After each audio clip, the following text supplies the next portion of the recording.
This is a caterpillar chewing on a leaf. And you're thinking right now, yeah, I knew that.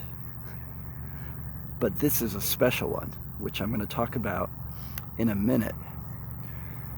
This plant, which you can see throughout the abandoned farm field here, is milkweed. This is Asclepias syriaca, or common milkweed, and very common plant in abandoned farm fields, meadows, on the edges of farms, roadsides.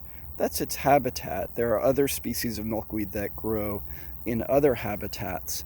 And this plant is incredibly important ecologically, which is what I want to focus on. It does have some edible and medicinal uses.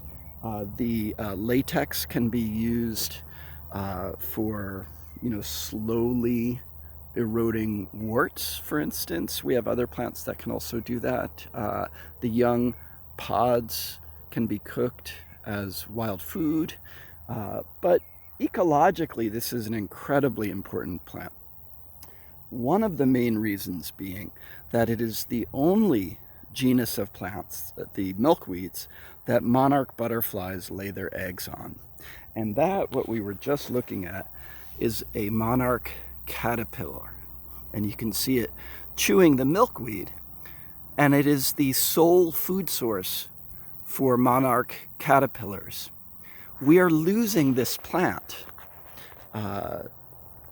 One of the main things that's driving the loss of this plant in the wild, of these plants, right, within this genus, is unfortunately the use of genetically modified crops that are herbicide resistant, often Roundup resistant, Roundup ready crops.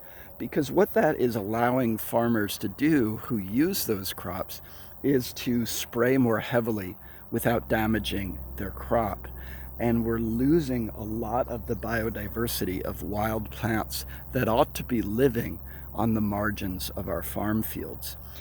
So when the monarchs fly north from Mexico, they're encountering fewer and fewer milkweeds to lay their eggs on. The monarchs are also battling deforestation in their wintering homelands in central Mexico, up in the fir forests, the Oyamel forests in Michoacan and Mexico, those two states of Mexico.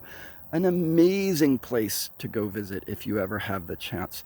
So what happens is the monarchs overwinter there from, say, November to, and I just saw a monarch fly by, say from November to February-ish, something like that, and then they'll start making their way north. These tiny little butterflies, they will fly all the way to the northern Mexico and into southern United States and stop and lay their eggs on the milkweeds that they encounter. The caterpillars hatch, they chew on the milkweed just like this little one is doing, and then they will eventually form a chrysalis and transform into a butterfly.